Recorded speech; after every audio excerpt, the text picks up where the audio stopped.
మరోవైపు బోండామకి నోటీసుల అంశంపై స్పందించారు అంబటి రాంబాబు. విషాద సంఘటనని కూడా చంద్రబాబు వివాదం చేస్తున్నారంటూ ఆరోపించారు.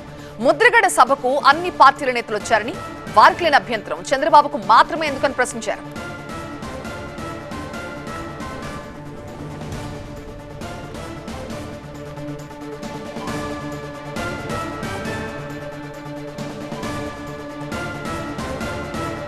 కాపులు కలిస్తే చంద్రబాబుకి కడుపు మంట అంటున్నారు అంబటి రాంబాబు. మరిన్ని డీటెయిల్స్ గుంటూరు నుంచి మా కరెస్పాండెంట్ నాగరాజు అందిస్తారు.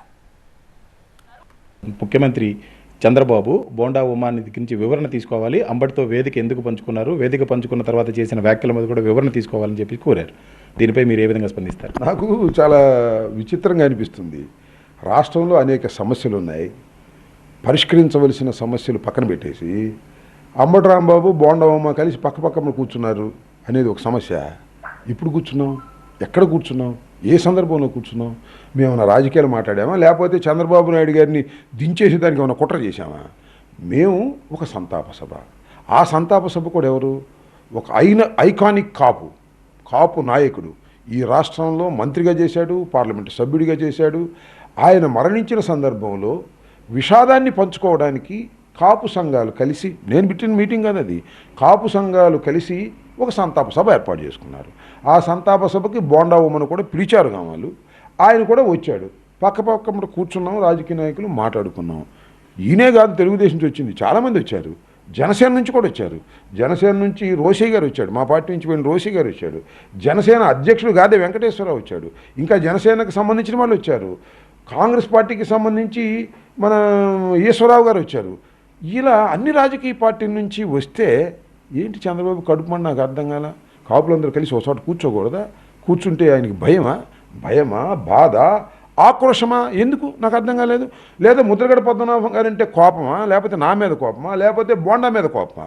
లేదా బోండా ఉమామహేశ్వరరావు ఏదైనా అక్కడ ప్రభుత్వాన్ని విమర్శించాడు అనుకుంటే ఆ మాట మాట్లాడండి. సంతాప సభకు ఎందుకు వెళ్ళారు? వేదిక ఎందుకు పంచుకున్నారు? ఏ బోండా ఉమ్మే పంచుకున్నాడా? మొన్న రాజమండ్రిలో జరిగితే నెహ్రూ వచ్చాడు. నెహ్రూ మాతో పాటు కలిసి కూర్చున్నాడు. మేము కూడా అక్కడ పలకరించాను, వీళ్ళు ఏం నెహ్రూ గారు బాగున్నారా ఏంటి సంగతి అని. మళ్ళీ అదే కాకుండా ముద్రగడ పద్మనాభం గారి దహన కార్యక్రమాలు, అదే ఖనన కార్యక్రమాలప్పుడు కూడా అక్కడ నెహ్రూ గారు వచ్చాడు, పలకరించాము. ఏంది ఇది నాకు అర్థం కాల. ఎక్కడ పోతున్నాడు ఈ చంద్రబాబు నాయుడు గారికి? చంద్రబాబు నాయుడు గారి మతి భ్రమించిందా, లేకపోతే పిచ్చెక్కిందా? నాకు అర్థం కావటంలా. ఏంటి, ఒక సంతాప సభలో ఒక విషాదాన్ని పంచుకునేటప్పుడు నలుగురు కూర్చుని మాట్లాడుకుంటే విభిన్న పార్టీలకు చెందిన వాళ్ళు, ఒకే సామాజిక వర్గానికి చెందిన వాళ్ళు. అంటే ఆయన ఉద్దేశం ఏంటి? పెళ్ళిళ్ళు కూడా కలుసుకోకూడదు, విషాద సంఘటనలు కూడా కలుసుకోకూడదు, ఓ పుట్టినరోజులు కూడా కలుసుకోకూడదు. ఏంది ఇది నాకు అర్థం కాలేదు. మాది గొడ్ల పార్టీ అంటాడు, ఆయన తడిగొడ్డలతో గొంతులు కోసే పార్టీ. ఏంటి కార్యక్రమం నాకు అర్థం కాలేదు. అంటే ఇప్పుడు అక్కడ బోండా ఉమా చేసిన వ్యాఖ్యలను ఏ విధంగా చూడాల్సి ఉంటుంది? కాపుల్లో అలజడి మొదలైందంటూ కూడా ఆయన చాలా స్పష్టంగా చెప్పారు. ఎందుకు అలజడి, ఏమనుకుంటున్నారు? అలజడి మొదలైందని ఆయన చెప్పాడు కదా, తెలుగుదేశం పార్టీకి చెందినట్టు. బహుశా దాని మీద కోపం అయితే నువ్వు ఇట్లా ఎందుకు మాట్లాడావు అనాలి తప్ప, సంతాప సభకు ఎందుకు వెళ్ళావు, రాంబాబు పక్కన ఎందుకు కూర్చున్నావు, సుబ్బారావు పక్కన ఎందుకు కూర్చున్నావు అంటే ఏంటి నాకు అర్థం కాలేదు. కాపుల్లో ఒక అలజడి ప్రారంభమైంది. ఇంతకు ముందు కూడా ముద్రగడ పద్మనాభం గారు నిర్వహించిన కాపు రిజర్వేషన్ పోరాటాల వల్లనే తెలుగుదేశం పార్టీ ఓడిపోయింది 2019లో అని ఆయన అభిప్రాయం చెప్పాడు. ఆ అభిప్రాయం మీద నువ్వు ఎక్స్ప్లెనేషన్ అడుగు, అది మీ అంతర్గతమైన అంశం. అంతేగాని కాపులు ఇద్దరు కలిసి కూర్చోకూడదు, సంతాప సభకి వెళ్ళకూడదు. What is this? మన బోండా ఉమా చేసినటువంటి వ్యాఖ్యల పట్ల వారికి ఏదైనా అసంతృప్తి ఉంటేనో, దానిలో ఏమైనా తేడా ఉంటేనో దాని వరకు వాళ్ళు మాట్లాడుకోమనండి.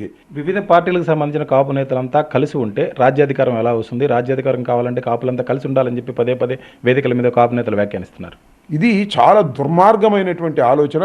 చంద్రబాబు నిజస్వరూపాన్ని చాలా స్పష్టంగా చెప్పేటటువంటి ఆలోచనగా మనం భావించాలి. అన్ని టీవీలు టపా మోగిపోయినాయి, ఒకే వేదిక పంచుకోవటానికి వీల్లేదు అని. ఏంటిది నాకు అర్థం కాలేదు. పవన్ కళ్యాణ్ గారి పార్టీకి సంబంధించినటువంటి అనేక మంది నాయకులు ముద్రగడ పద్మనాభం గారి భౌతిక ఆయన దగ్గరికి వచ్చారు, మాతో పాటు వచ్చి కలిశారు, అక్కడ కూడా కలిశారు.